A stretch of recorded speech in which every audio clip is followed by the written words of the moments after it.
Hey everyone, welcome back to another episode of Strip by Sia, your podcast for strippers, sex workers, and all the fancy naked people in between.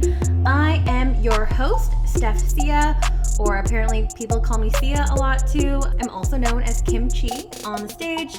I am a stripper, a digital content creator, and former sugar baby based in Vancouver, Canada, where this podcast is recording from currently. And I am recording this episode, which is going to be a little bit of a different take because, as you know, and if you have been listening for a while, or maybe this is your first episode tuning in, I pretty much cover everything and all things that relates to the sex industry, to sex workers, to the kind of work we do, and basically with an aim to destigmatize. Because our work is highly stigmatized and criminalized, I do my best in terms of trying to educate people and bring new, fresh topics every single week. So this episode is a little bit different, as I mentioned just now, because I'm flipping it a little bit in terms of bringing a client onto the show. And I want to say, it's been a while since I've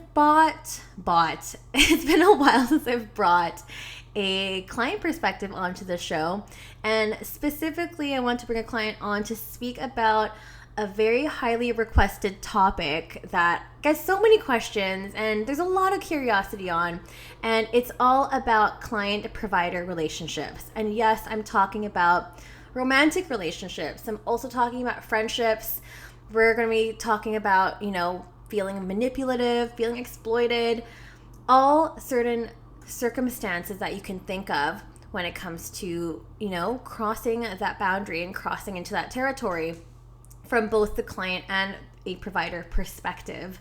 So joining me today is a fellow fan and listener, as well as a client who's going by the name of Drew, who is going to be sharing some of his experiences with service providers. And I'm really, really excited to bring him onto the show today because we've had some amazing chats on Twitter and various social media platforms. And I really enjoy his perspective. So I really hope that you can have an open ear and an open mind in welcoming Drew onto the show. Drew, are you there? Hi. Hi. Hi, Steph. Yeah, it's great being on here. It's an honor, and I'm really a big fan of the show. Yay, that makes me feel so good. Thank you so much. It's also my honor to bring you onto the show, and I'm super stoked to hear your perspective, your experiences, and your own story to, how that contributes to the sex worker community, because without clients, we wouldn't exist. So thank you in advance. I feel like I gave you a really, really long-winded introduction there, but I don't know too much about you. So in order to get the audience to get to know you, can you tell us a little bit about yourself in terms of who you are, what it is that you do, in your own words and on your own terms, and go. Hi, my name is Joe, and I'm of Asian descent, and I'm in my late 20s. Mm-hmm. In terms of work and stuff, I just do random things. But yeah, I think some kind of unique thing about me is I grew up in a religious institution, for 10 years, about my teens and my early adult. Oh. So yeah, it's quite an experience coming out to the real world, and I'm already kind of an introvert and shy, so Mm-hmm. that's why I haven't met lots of people. That's kind of why I led into the escorting or companionship, is because maybe one of those reasons. Yeah, Totally. That's kind of the little introduction of me. That's really cool. Thank you so much for sharing, and don't feel shy.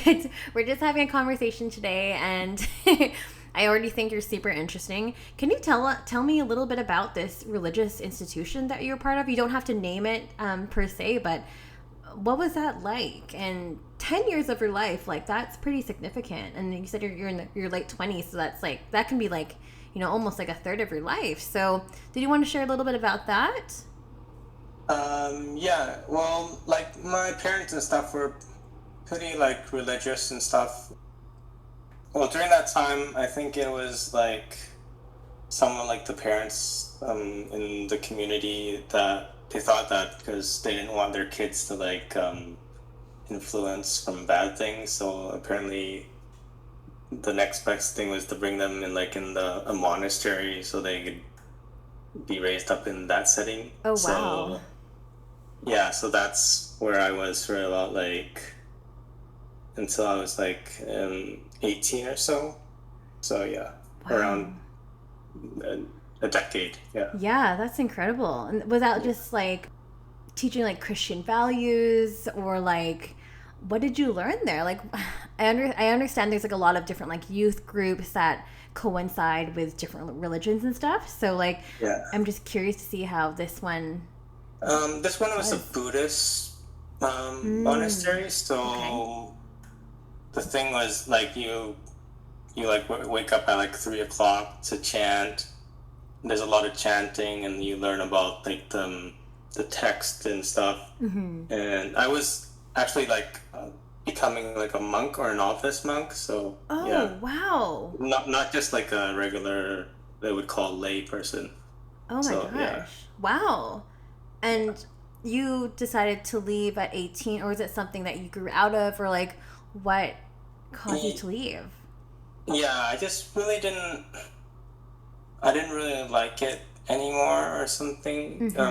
Yeah, there was just so much stuff about it that as I grew older, I didn't, it wasn't like, didn't fit with how I wanted to like live anymore. So Yeah, totally. Like it didn't yeah, really like align with who you were. Like I mean, and as you're growing and coming into adulthood, you do realize a lot of things and you start questioning things as well. So I'm curious, what parts of that did you not agree with? well, at the time, there's like lots of, even in like a religious place, there's like lots of politics and lots of like things, personal things in there that didn't go well, and also with my family too. So I actually like left from that place. Yeah, so yeah, it's kind of like that. Wow. Yeah, yeah. And that's like basically during like your adolescent years to your through to your teenage years, and that's quite like a big time to be learning about yourself too, so I can understand, you know, that can have like a big impact on who you are and how you grew up. So that can kind of like shape who you are and who you want to be. So which kind of brings me into like I want to know what your introductory point was into getting to know sex workers in terms of like seeking one out, in terms of like companionship and escorts. Um, yeah, that kind of, because by myself, I'm like kind of like a shy, introverted person, so I would not like meet. I don't like go to clubs, or I don't go out and meet new people. So, I actually was first introduced to not like to the full service, but like campsites on the internet. Oh yeah, yeah. Yeah, my first ex-girlfriend was actually a cam girl. So that's the first how I got first introduced into like the adult industry and stuff. Right. And after that, I just like randomly thought like after I had lots of stuff that after coming out of that relationship that like so I just randomly like searched up on there's the site that's taken down now, what it was Backpage or something. Yeah, Backpage. Yes. So yeah, so I was just like, and also at the time I was actually like a virgin. So I always had this thought like, oh, I'm gonna save myself for someone like I love or something. But then after the relationship, I was like, screw it, I'm just gonna do whatever. So yeah, so that's the like how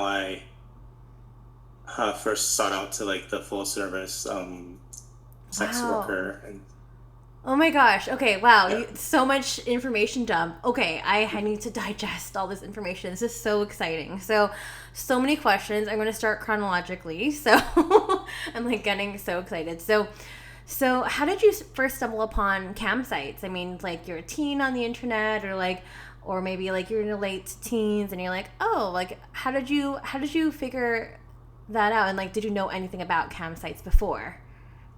yeah. Well, like in the monastery, I didn't like learn about the birds and the bees and stuff. So, Yes. I mean, I was just curious. So I searched up like porn and stuff, Mhm. especially when you're like developing and stuff. Mhm. Yeah, but porn got into like it got into more. It's more like just using like you're yourself. You're just watching something like. And the campsites is like you have like more like kind of like an interaction Totally. and Yeah. like you do and like there's like there's a feature that you could like cam with the cam girl, like you both can Yes. see the video and stuff. And Yes. yeah, that's kind of how I met my first ex through that. So Ooh, yeah. yes. And I know Yeah. I know you told me the story and I know we're going to definitely get into the story as well, but basically a big question that I want to kind of like marinate for all you listeners out there and also for you, Drew. Um so basically like the inspo for this episode, I mean, was not only the questions that people had and like, oh, like can this actually happen, but a big question is like, client provider relationships, like do you think this can materialize, why or why not, and like when and how does it go from transactional to romantic. So that's kind of like a question we're gonna also touch back on later in the episode, but I just want everyone to kind of keep that in mind. So was this your first relationship? Going back to your story, the cam girl that you had met online, was this your first relationship? Yeah, this was like my first like it was like an online long distance relationship. Mm-hmm. Wow. Yeah. That's incredible. And I feel like, I don't know, when I was young I had internet boyfriends too, and I didn't meet any of them, but like, the era of like chat rooms and like Asian Avenue. I met so many people on there. And like maybe back then it was kind of taboo to be like, oh, like I have a boyfriend and he lives in Markham, Ontario, which is actually true. and and the internet was a kind of relatively unknown place before, and I mean it's still a really really big place and sometimes scary place to be in, especially nowadays. But I feel like coming to me, like my parents didn't really know, I think, like what I was doing on the internet or who I was talking with and stuff like that. They weren't really aware of that, but like they were aware that like, hey, this person wants to send me a gift, and they actually ended up sending me like a Hello Kitty plush toy because my mom's like, well, get his address, get all this, make sure he's not like some creepy old person. But more or less, like, I mean, you just never know who's going to be on the other side of the screen. So I'm curious to hear about your relationship with the cam girl and how that developed over time and online too. Yeah, well, it started just like being like mostly like a fan chatting in the room or doing like private video shows. Mm-hmm. But then we started like talking through Snapchat, and then there was like a Keek app. Oh yeah, cake, yeah. Yeah, KIKA something. Yes. Yeah, so yeah, and it's like there's like this one time that she told me that because you do like private shows for the other guys and stuff. So she Mm-hmm. was like kind of like she said she's like kind of feel bad when she's doing it to other guys because she Mm. kind of likes me, and that's when I said I liked her too. And Aw. yeah, from that time on we just like we did like Skype dates and then messaging back and forth, Yeah, and then yeah, that's really sweet. yeah. Yeah, a lot of feelings can develop online. And I mean, nowadays it's definitely not a taboo thing. I mean, you meet people online, there's dating apps, there's lots of like dating platforms where you can meet people, at least initially, right? So, but also it can be really, really hard to maintain that, because when you meet them in person, or if you ever get to that point to meet them in person, they can be something completely different, or the chemistry can be off and whatnot. But I'm curious, like, I know that this relationship didn't work out, but what caused it to fizzle out? I think it's mostly because we were young, and then I was like, it was like kind of my first relationship, and then I was kind of like, I don't know, needy, but not really. I was like, I just like wanted like just basically like communication, but like regular communication. But then she's always like saying she's always busy, and we had like some kind of misunderstanding. Started a few times, and she like stopped talking to me for like 3 weeks, and then that's when I was like really devastated then. Yeah. And then I was like sorry for like, because we had like a scheduled Skype date, but then she ended up like not being available, but not saying anything at all. So oh no. but then after that, yeah, it led to like all kinds of like misunderstanding of like breaking up, but then not really breaking up. And then I was supposed to like, because she lives in like in the States, like down in Florida, and I actually like booked oh my god flights to go down there, but then it didn't end up working out, even though I like went down there, and then oh no, I'm so sorry to hear that. So yeah, that's really tough. Yeah, especially like because she basically like ghosted you. So yeah, like not giving you any heads up. There's no communication there. Just kind of like poof, they vanish and they're out of nowhere, and they're nowhere to be seen. And that's really not fair. Yeah, and then when she came back, she was like, "Oh, I have this GoFundMe or something." Yeah, before that, I was like totally into it. So I was like, I never thought anything of it, because I would like support her like 100%. But then now that I look back, it was like kind of like whenever like she needed something, it was like even if like money or something. Yeah. I was like, I didn't realize how like kind of like being manipulated. Totally. But then back then I was like just like I'd like do anything for you. So. No, totally. And that you're not wrong in that. Like that is like a lot of people when they come into relationships and you're really, really, infatuated with someone, the saying "La vie en rose," you're seeing things through like rose-colored glasses. You might not be able to see all the red flags or like the surefire signs that like, hey, like this is becoming a pattern, right? So it can be really, really difficult to navigate that when emotions are involved, right? So, I mean, in retrospect, looking back on that now, are you able to clearly see that there were red flags? Yeah, I could now see it. I mean, even during the relationship, because I'm really close to my best friend, he's like telling me stuff, but then I would like not listen at all, which is because I was so stubborn. Yeah, I was stubborn because I could not see anything else. So yeah, but all in all, it was like I guess it was a good learning lesson, and even though it ended badly, but then I learned a lot from like, because it was like my first relationship and stuff. Yeah, so many firsts for you. I mean, that leads into kind of more into you dabbling with full service sex workers. You also mentioned you were a virgin at the time as well. So I guess after the breakup, if I'm getting this correctly, after the breakup, you were devastated, and then you sought out a companion on Backpage.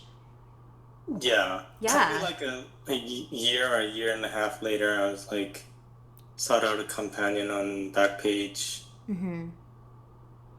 It was supposed to be for like full service or something, but then it ended up just being like a massage or something. Oh yeah. And also she used like fake pictures and stuff. And, oh my gosh, no. Yeah, I ended up it was like a bad experience, but then I ended up like going onto like these review sites and then on to Leo List, and then I found someone that was like well reviewed, and we messaged back and forth. I told her about my situation and stuff, and it's like, and she's also the same ethnicity, so it was like a pretty good first time. Yeah, that's so exciting. Oh my gosh, like I'm sure you were super nervous. But you know what? Good for you for getting a professional. Yeah. To get the job done. So congrats on that.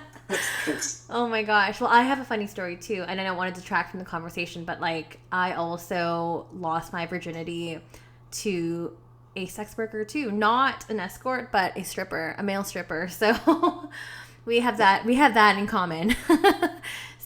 Same industry, a little bit different, but professionals. Yeah. So how was your first time? Like, was it as amazing as you thought it was going to be? I mean, sure, it was probably a lot better than probably someone your age and not a professional, I'm sure. Yeah. It was okay. I mean it was great for the first time, but then like of course, like performance wise or whatever, like during the first time is like, we never. But, it was a great first experience, I guess. That's okay. I mean, we never know what we're doing when it's your first time. We're just like, okay, I think this is how it works, and then you just kind of figure it out from there. So I'm sure you had a really great teacher. Was this the one that you told me on Twitter that you kind of fell into a relationship with later as well, or is that somebody else? That was like later on. With another one from an agency. The one that I saw like the first time was just like an independent girl. Right. Yeah. Right. Okay. Wow. There's so many things here, and we can save the other story for later on the episode. And I'm so glad you have multiple stories. Like, it's incredible. Not everyone has that opportunity. So I'm just really like enamored by this because it's so like refreshing and like nice to hear this this youthfulness and this naivete that comes with, it's your first time, or it's like your first experience, not just for sex, but like just diving into relationships. Like all of these things are really, really, really intimate, and sex workers can do a really, really great job in making people feel comfortable, in terms of being a great host. Like that's part of our job, right? So I want to ask you, what purpose or role do sex workers play for you in your life? It kind of like changes over the time? few years that I've been like seeking out companionship and stuff. But like before that, it was mainly like for physical and the sexual needs. But now, ever since like I've met have regulars and stuff, is more towards the like companionship and like the emotional side. Yeah, absolutely. And I feel like a lot of the time, people that aren't in sex work, they often fail to see that super, super human side of sex workers, and like the fact that we do play a role in society, and a lot of that is providing companionship, whether it's through comforting someone through loneliness, or if it's someone that they just want someone else there to kind of like kick it, or to accompany them to an event or something, or again, as you said, something that's purely pleasure based. But I feel like sometimes we forget to talk about, the healing nature of sex work and what that can do, and like how essential that is for a lot of people who, are unable to access that in their everyday lives. So yeah, for sure. And like I feel sometimes like people often forget about these roles, these really, really important roles that sex workers play.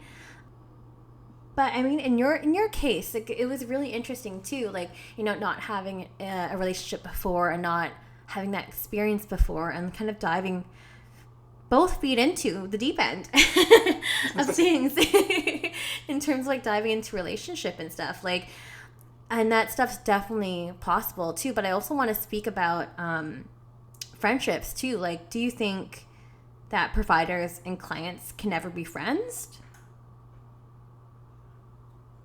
From my experience, they can be friends, and I've also heard and read about lots of stories. Yeah, it can be more than just like a transactional like relationship, and I mean we're all humans, right? So Yeah. we could either, if it's just like a friendship, or whether it grows more into like a romantic relationship, and yeah, I think anything is possible. Absolutely. Anything is possible for sure. It can be really, really tricky sometimes too. And I'm going to get so much flack for this, but like, honestly, when I threw these questions up on my Twitter, I threw them up on my Instagram, like, it was like totally polarizing narratives.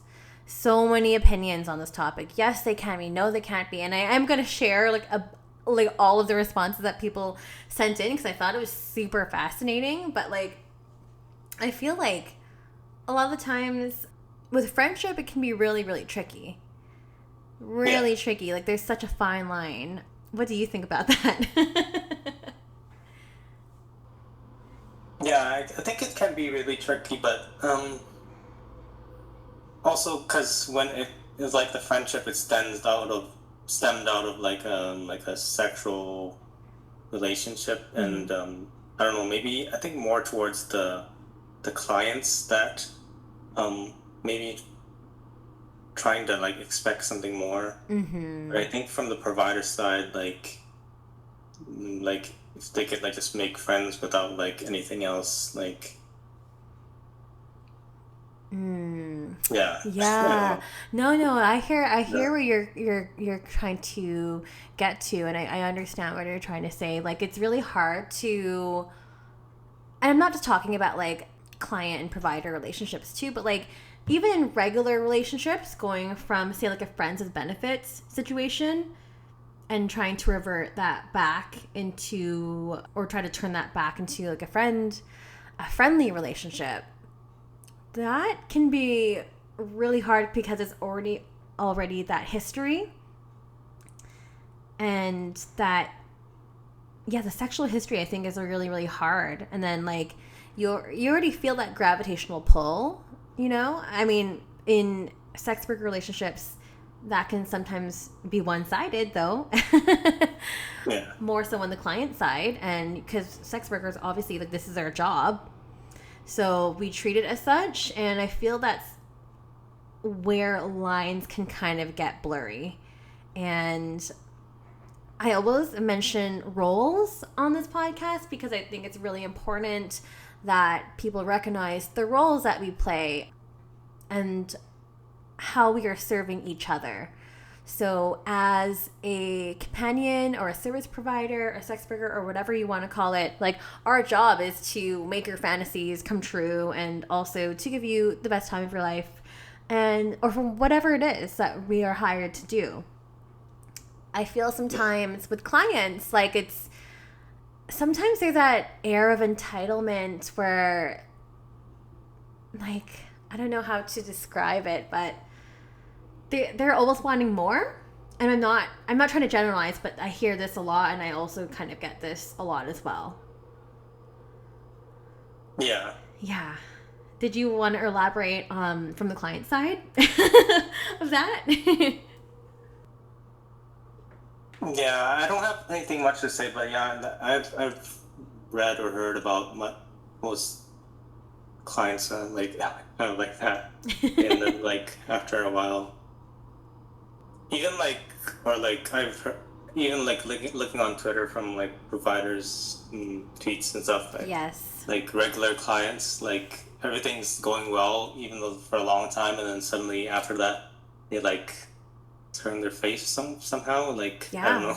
Yeah, totally. Like, oh yeah, isn't this for free or something like that, kind of along Yeah. that lines of that. Yeah, Yeah, so even you yourself are familiar with that, even as a client. Like that hasn't yeah, happened to you personally, but like, yeah, like sometimes it just comes to a point where clients are like, oh well, I'm a regular. I've been here a long time, or maybe their financial situation has changed. Like I don't actually know. Each situation is like super different, right?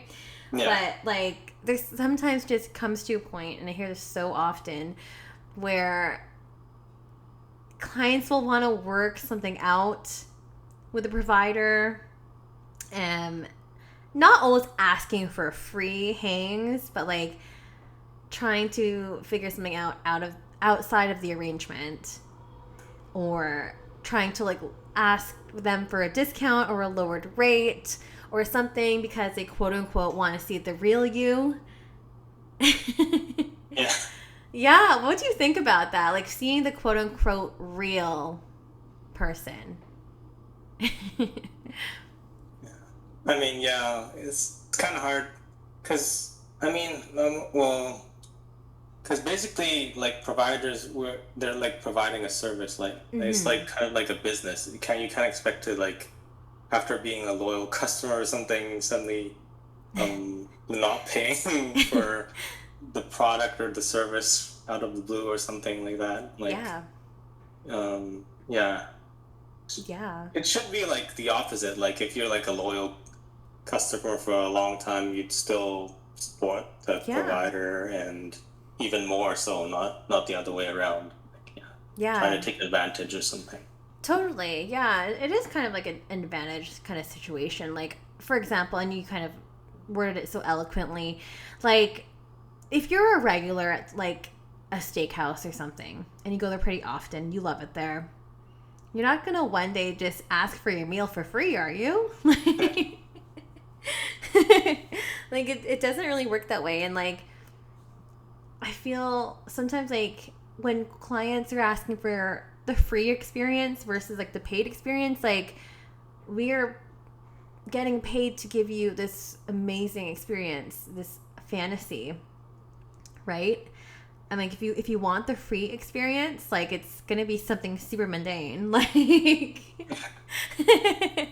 like if you want to see the real me, it's literally me like farting and like making instant noodles and like being gross. Like I like get dolled up, and like the person I am at the club is definitely different. Like I don't wear like all this makeup all the time. Like it's different. Like personality is more or less the same, but I feel like sometimes people are wanting to see something else that may not be accessible to them, and we have to have our guards up for a reason, like a safety reason, which also comes into play, and that's like a whole nother topic which we won't get into today. But Yeah, it's really really tricky and very very frustrating, I would say, as a sex worker. Clients that I've had, and clients often mistaking kindness for friendship. Do you know what I mean? Like, yeah, yeah, like I don't know, like I'm generally a very very nice person. I'm very patient. I will always take time to answer your questions. And then sometimes that can be misconstrued as, oh my gosh, I think she likes me. yeah, Yeah. Yeah. And I'm sure you've heard of instances like that before too. Like, and I don't know if it ever works the other way because I don't want to play double standards, but I never hear of any experiences the other way around, So, like, why do you think that happens? If you can provide some insight. yeah. There's like somebody randomly messaged me like on one of the review boards about like this provider providing like great services or something, and Hmm. then it turns out like it's like she does that to all the guys. I mean Oh, like so yeah, but he thought that it was like, oh, maybe he's like special because of special. his looks or something. because Yeah. she liked him or something like that. But Yeah. they end up, it's just like they're just trying to, just like anyone else, like they're trying to provide the best service to no matter where the client. I mean, if the client is like irrespectable and stuff, but Mm-hmm. um, Mm-hmm. Totally. Yeah, I understand that. Like sometimes yeah, people might think that they're getting special treatment, but maybe that's just like their signature move or something. yeah, Or their it's like the specialty. girlfriend experience or something. Yeah. Yeah. Yeah, totally.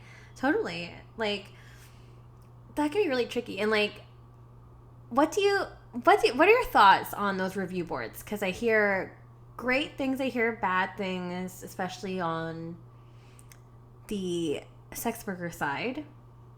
Yeah. Yeah. When I first started out, it was okay, but then I just mainly looked at it to like find out reviews before like booking with a provider or something like that. But Mm-hmm. then more and more I see like how the guys like rate. It's kind of degrading it, like how they rate the ladies with numbers or like Mm. details and stuff. And I mean now it's kind of better after like I'm not sure, like probably the Me Too movement or something. But now, yeah, it's Mm. still kind of like I don't know what the word to say about it. Yeah, No, that's okay. Yeah, no, I get what you're saying. Like what you're saying is like it was pretty bad before in terms of like the messaging, the comments that clients would write down and record. And then now I think you said post Me Too movement, and also because like I think just the world nowadays just isn't tolerating that kind of bullshit anymore. That that people would hopefully, or you'd hope that people would be a bit more respectful. I'm hoping that translates on on the review boards. But yeah, I know so many providers that don't like to even utilize or refer or like please don't rate me on this, and I can totally see why, because it is your opinion at the end of it all, right? yeah, Yeah, I mean like it kind of reminds me of like Yelp reviews or Google reviews. Like yeah, if you're going to like a restaurant or something, and then it's like 5 stars or whatever, you think it's great, and then there's always that like one person that's like 1 star, and they just write about the most ridiculous story ever, and you're like, okay, this has got to be a one-off. Like you can't yeah, seriously believe this, right? yeah. And I think also the problem I think most providers have is like the not being able to say like talk back or something. Yeah. Especially I think most I like looking on Twitter, it's like girls that get banned from it, like the mods Mm-hmm. that have, yeah. But it feels like, I mean, I know the providers are providing a service, but it feels like um they're like human after all, right? Like, Yeah. it's not like the on there it feels like you're like reviewing some kind of product or something, and it really like dehumanizes Mm-hmm. uh these ladies somehow. And that's just my opinion. Yeah, no, Yeah. totally. Like we're totally objectified, Yeah. and escorts and companions, unfortunately we can get the really brunt end of the stick sometimes, which is awful, but it happens. So, and this is why we talk about it on the show. So, to shed light to that. But I wanted to go into a little bit about more so into relationships as well. So, and crossing into that uncharted territory. So, I know that you also mentioned you got into another relationship with another provider. Did you want to speak a little bit about that instance? Oh yeah. Yeah. Probably like a few years ago, there's this like agency that I like frequent, that are like known for like, because I'm like also like Canadian born Asian, so they have Mm-hmm. like Canadian born girls there. And I met this provider that was also around like the same age and ethnicity, and she gave me like her phone number, which is not appropriate when you're like working like for an agency. Yeah. And yeah, well, we just like messaged back and forth. It wasn't anything. It's mostly small talk and stuff. But then, and yeah, I saw her a few more times. But then, I at that time I was like trying to like maybe like take a break from like seeing providers or something, because I like wanted to something more like finding something more deeper or something, or Yeah. and so I like stopped talking to her. But then like a week later or something, she messaged me about like somebody kind of like outed her on the on like some kind of sleazy website, and then she was like, she didn't know who to turn to. Oh my gosh. And yeah, I was like really emotional at the time, because I really hate like when those guys or whatever do that like kind of slandish things towards providers. Yeah. I saw her a few times, and we actually like had like a paid date outside of the agency. And she made it so like that she said like she didn't have a boyfriend, but then if that's why I kept on like being in contact and whatever. But I later found out that she had a boyfriend. And yeah, it kind of like shocked me a bit. Yeah. But yeah. Oh, I'm sorry. Yeah. That sucks. That really sucks too. Like I'm all about like, you know, creating a narrative, creating a persona and stuff, but I'm not really into like straight up lying. I mean, I'm not really into that, but I'm also like, I'm a privileged sex worker where I'm out and I can be out. Yeah. So like, I understand on that front, like it might be just easier to make up a story, but that really sucks, because then there's people like you that get hurt out of that situation, you know? Yeah. Yeah. I mean, I'd rather be like upfront. You was just like friends, it's okay, but then like yeah, no, I understand where you're coming from, totally. I mean, given these couple experiences that you've had, and you know, you getting burned from these providers, has this ever changed your opinion on seeing providers, or like ever caused you to like want to take a break or anything like that? Well, yeah, I didn't take much of a break, but then yeah, to me it's just like bad experiences, like, because like to me, whether it's like a provider or it's just like a random person you meet in life that like ends badly, or something happens, it's just like but it doesn't really make me have like a really bad perception. Good. For fighters, yeah. Yeah, I mean, bad shit happens to everyone. More so towards like the scams and stuff. Yeah.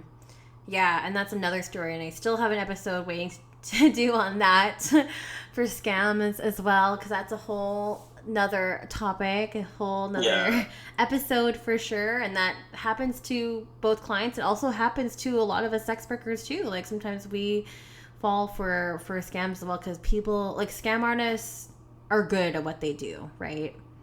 So, but we'll save that topic for another time. But I mean, it just sucks, and as you mentioned, like it's a shitty feeling when this kind of stuff happens, and I'm sorry that happened to you, and it sucks to find out, I mean, the way that you did and whatnot, but like I'm glad it hasn't, like I'm glad that you haven't just like taken your experiences and just, because like it can go the other way where people have a bad experience and then they're just gonna like shout to the world, you know, blah blah blah sucks, or you know, then their whole opinion and their perspective changes, and like their whole tune changes, and that doesn't sound like that's what's happening to you. So I'm so glad you're a smart, critical thinker.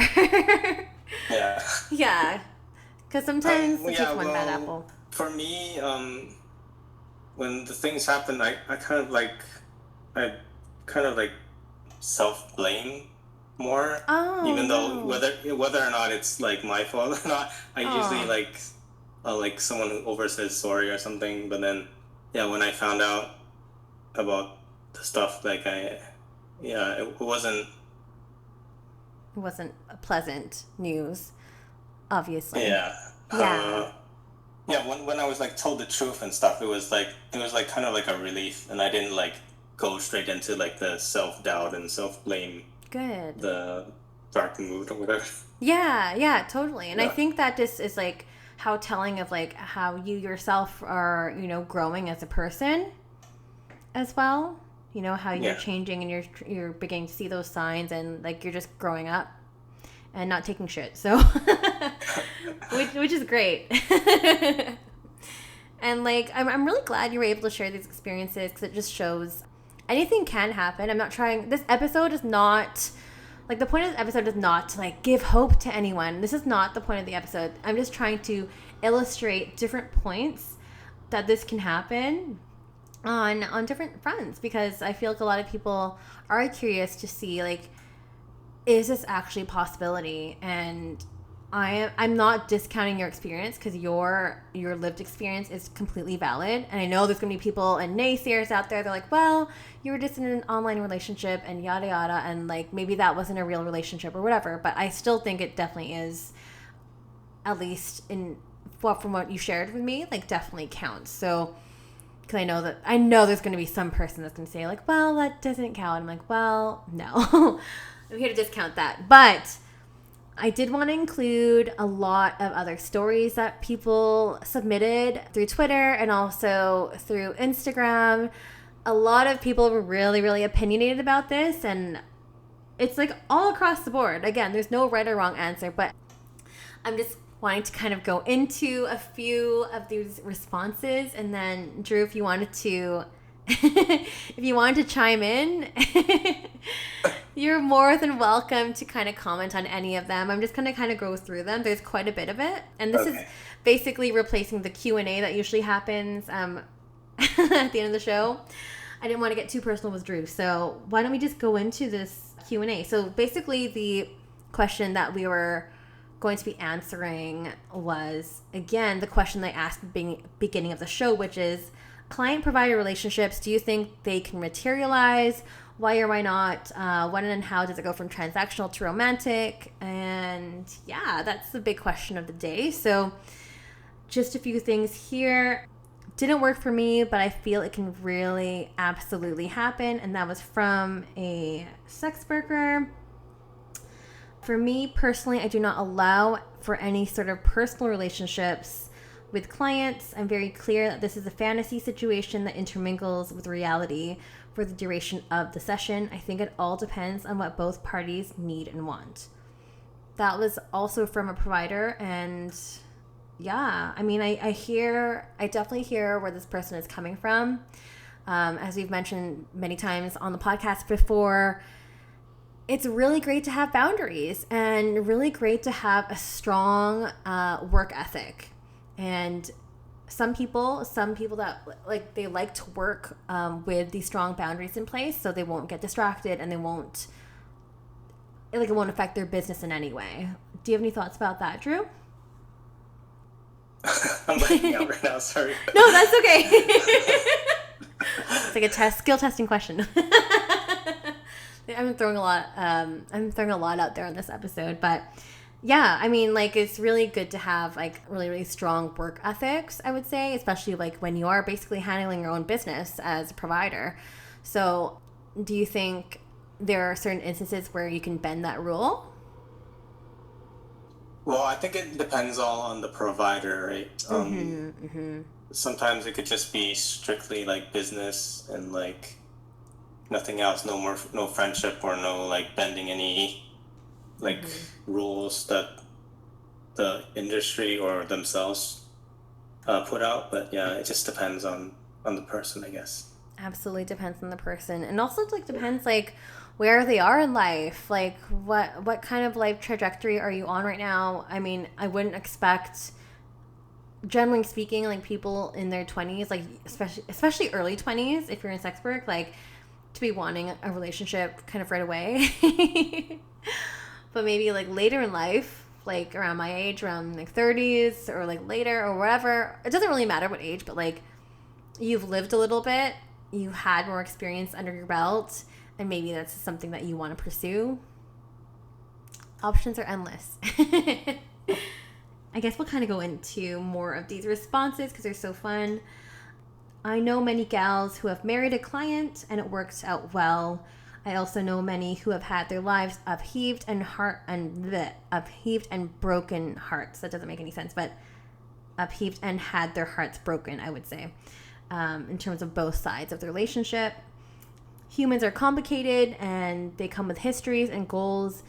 Like any other human in the world, alternative work is challenging. Yes. Hit that one on the head. Alternative work is challenging. I think that's a really, really great point to make because we don't work a regular standard 9-to-5 job. Like we don't have these standard hours. Our work is pretty much out there. Our work is also very physical. Our work is also looked down upon a lot too. So anytime that you are wanting to date someone that maybe isn't, I want to say quote unquote normal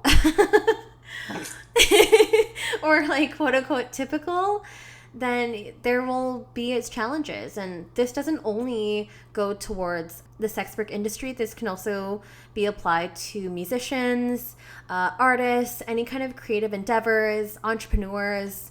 Like you can expect that those kind of relationships might take a little bit more work or a little bit more understanding and nourishment. So I'm really glad that person said that because it is. And it's hard to treat like a normal job because there are so many extenuating circumstances to the kind of work that we do, right? So yeah, would you agree with that? Do you have something to add to that? Oh no. You're good. And again, similar to that, someone else on Twitter wrote, providers are human beings. Let that sink in for a moment. That statement needs to be made. Society has stigmatized sex workers as being less than. The moment we replace providers with human beings, the questions answer themselves. I think that was such a profound answer, and this actually came from one of my OnlyFans fans, and this person, who is also a heterosexual male, just usually provides such great insight. And I think that really, really sums it up well in terms of like how I feel about the topic, because there really isn't any right or wrong answer to this. Like I really think it's like it boils down to we are all human. Yeah. Right? And as Drew said, as you said earlier, I think it really depends on the provider. Also depends on timing as well when you meet people. Yeah, I agree on this on so many levels, which is so great. I love this next answer. The answer was, I married my slave, so I say yes. Which I think is great, and I think it's really interesting. And I've mentioned this on another podcast before, because if you haven't listened to my other episodes in terms of slave work and feet fetish work with my former slave, I think that was episode 32 or something. I ended up dating, and I'm with one of my clients, which is really interesting. So, I mean, anything can really happen. It depends on who you are as a person. It depends on what you both want. And if things align, if it's a good fit, then try it out and see where it goes. And hopefully it doesn't blow up in your face. Okay, there's quite a few more. They're kind of short, so I'm just going to kind of whip through them because I know that Drew has the rest of his day that he needs to go through. So let's whip through this. So I had a client become a friend. It did not end well, unfortunately. Wow. Yes, because I've had it happen to me before more than once. That's another client that submitted that answer. Yes, trust develops. Intimacy can be shared. Your real self is bare, from a client.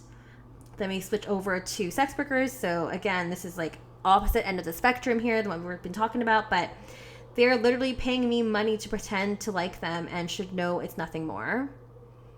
Really, really sticking to those boundaries, which I totally respect. I have so many clients think that we are in love, and that's just because I'm really good at my job. Yeah, I totally get that. I totally get that too. Like, we are getting paid for people to feel comfortable, to feel like, you know, they're the only one in the universe. We get paid to do this kind of stuff. So yes, I totally understand where this person's coming from. They can, but I think it's really rude for clients to assume that it will happen. And this kind of hits it on the head when I was mentioning about the entitlement earlier in the episode. When clients expect that, or maybe feel challenged that, like, hey, like, maybe I can get this girl. Drew, have you ever heard of instances like that as well?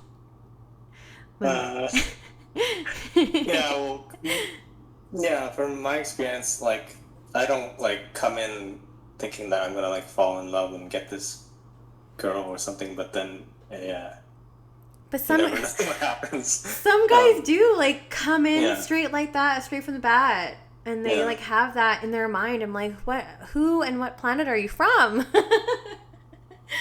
It's just bizarre to me, but okay, there's just a few more left here. We'll just whip through them. So I think there is a lot more emotion and politics involved to have a committed client relationship. Yes, absolutely yes. It definitely goes a lot deeper than the surface level. It goes a lot deeper than transactional level as well. So good things to note here. It's possible, but rarely, almost always, the guy wants the lady to quit. White knight syndrome. Oh my gosh, I can't believe I went an entire episode without even talking about this. Yeah. Oh my gosh, how did we not talk about this?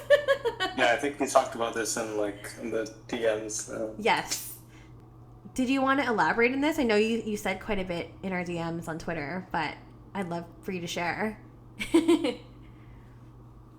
Yeah, I'm just, like, talking about, like, things that I've read and, like, about the relationship. Either, like, sometimes the provider, when she gets into the relationship, like, they end up, like, disappearing and retiring entirely, or less likely is the client is, like, understanding and lets her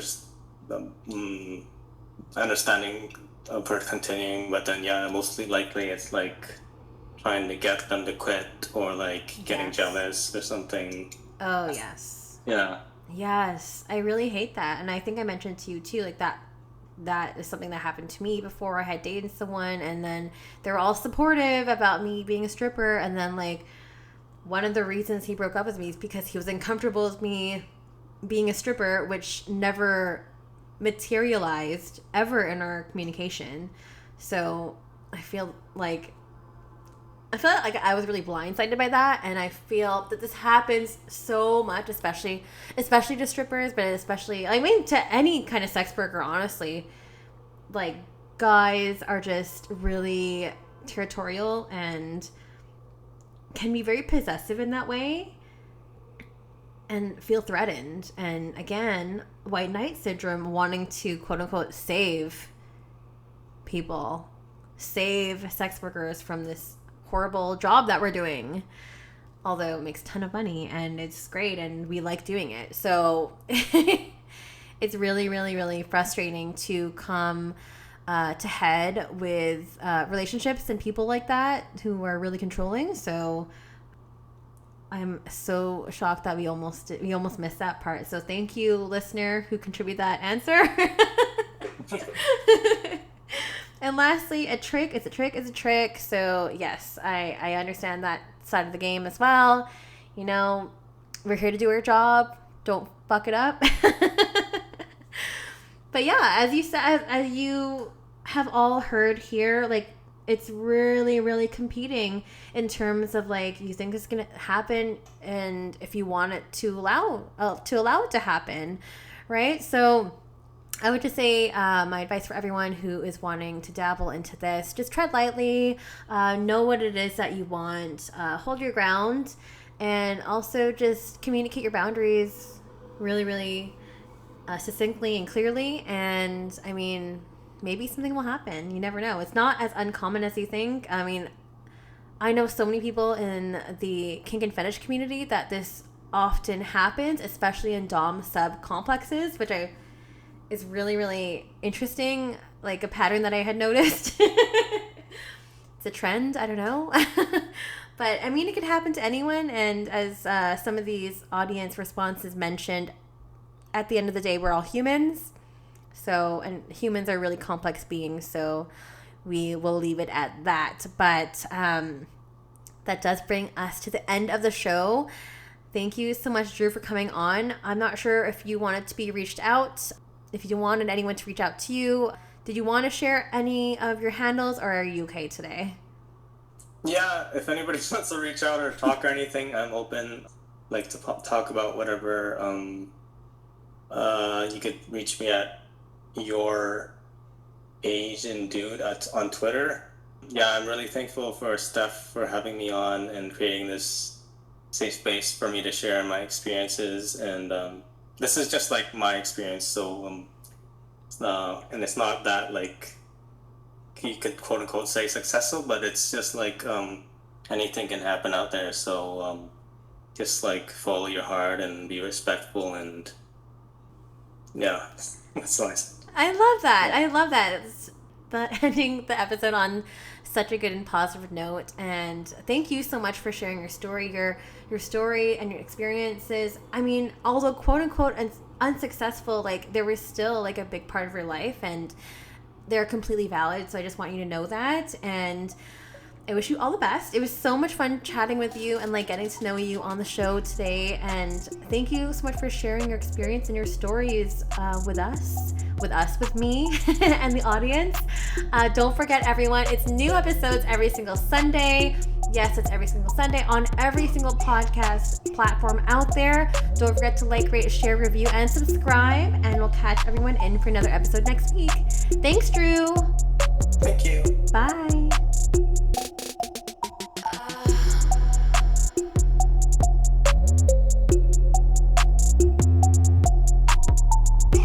You're listening to Strip by Sia, hosted, produced, and edited by Steph Sia, artwork by Maria Bellandarama, music by Ted D, and photography by Ian Dabern.